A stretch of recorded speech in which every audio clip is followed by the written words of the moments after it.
Macquarie University Sculpture Park, one of its main characteristics is that we feature sculpture of the 21st century. Part of the idea of 21st century sculpture is that you don't just simply look at the physical piece that has been provided by the artist. Not only look, but touch. Some of the sculptures do move. Some of the sculptures have very crude, rough edges and smooth surfaces, so they contrast with one another. So you interact physically with the sculptures, not just visually. For example, this particular sculpture by Errol Davis. People are surprised because sometimes they come down here and they see the sculpture facing in one direction, then they'll come down another day and they'll see it facing in a totally different direction. Errol loved to have surprises within sculpture, and this sculpture also moves.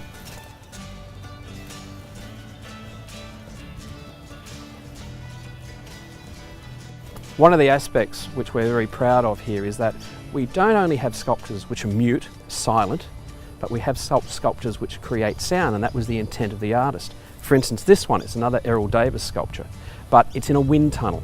And as the wind picks up, these particular elements here move. And when they move, they create a sound. And that's part of the sculpture, the sound itself. So it's not only the physical object, but it's also the movement of the wind through the various wings of this sculpture, creating the sound. So it draws people to it through the sound. Students at Macquarie University are very fortunate because the Sculpture Park covers the entire 126 hectares of the university. So wherever they go, sculptures will appear to them. Some may be hidden within trees, some may be hidden around buildings, and indeed some may be in buildings themselves.